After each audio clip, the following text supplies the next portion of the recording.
Praise the Lord. ஆண்டவர் ரட்சகருமாக இயேசு கிறிஸ்துவின் நாமத்துல இந்த ஆறுதல் சத்தம் ஊழியத்தின் மூலமாய் கர்த்தருடைய வார்த்தையை உங்களுக்கு கொண்டு வரதுல ரொம்ப சந்தோஷப்படுறேன்.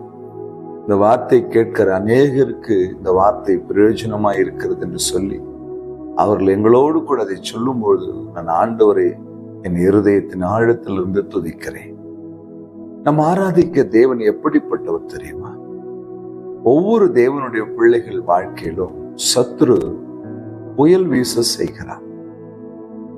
பயங்கரமான கோர அலைகளை போன்ற பிரச்சனைகளை கொண்டு வந்து நம்மை மூழ்கடிக்க பார்க்கிறான்.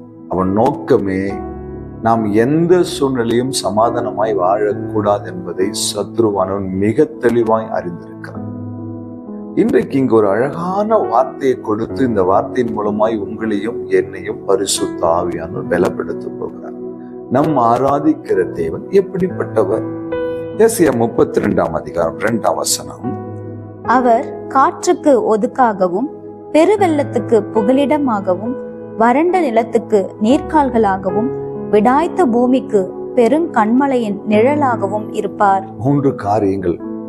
பெருங்காற்றுக்கு ஒதுக்காகவும் பெரும் வெள்ளத்துக்கு புகலிடமாகவும் கண்மலையின் நிழலாகவும் வறண்ட நிலத்துக்கு நீர்க்கால்களாகவும். ஆண்டவர் எவ்வளவுப்பட்டவர் பாருங்களேன். பெரும் வெள்ளத்துக்கு புகலிடம். இந்த வார்த்தை கேட்கிற தேவ பிள்ளைய, உங்கள் வாழ்க்கையில வெள்ளம் போல சத்துரு எழும்பி போராட்டங்களை கொண்டு வந்து கொண்டே இருக்கிறாங்க.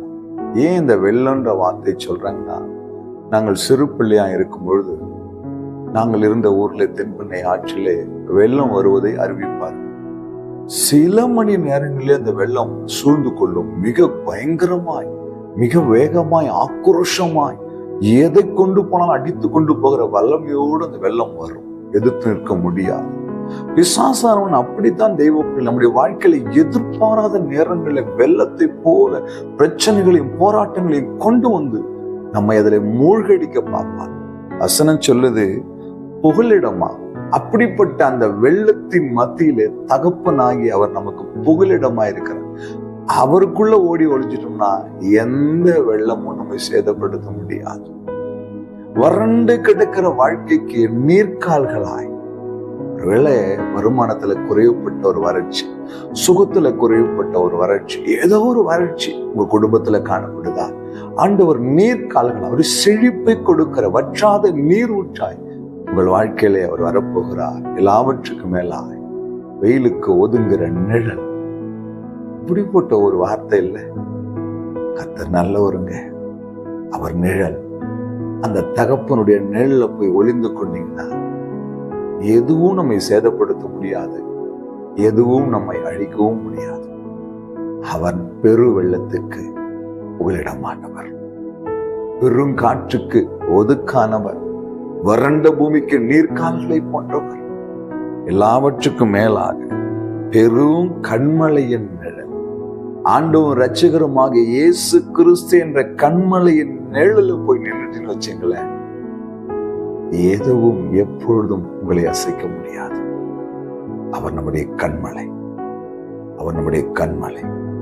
இன்றைக்கு அந்த கண்மலையில் நிழலே போய் ஒதுங்கி நின்று அதனுடைய பாதுகாப்பை பெற்றுக்கொள்ள, ருசி பார்க்க தேவ கரத்துல வாழ்க்கையை ஒப்பு கொடுப்போமா? கண்களை மூடி அன்பும் இரக்கமுள்ள நல்ல ஆண்டவரே, உடைய குமாரனாக இயேசு கிறிஸ்துவின் நாமத்தில் ஜெபிக்கிறேன். அப்பா, உடைய வார்த்தையை கொடுத்து ஒவ்வொருவரும் பலப்படுத்தினீர். நன்றி.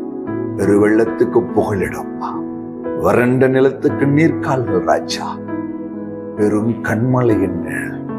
இந்த வார்த்தை கேட்கிற ஒவ்வொருவரும் இப்படிப்பட்ட ஆசீர்வாதம் நிறம் இயேசு கிறிஸ்துவின் நாமத்தில் பிதாவே, ஆமென். ஹல்லேலூயா. God bless you.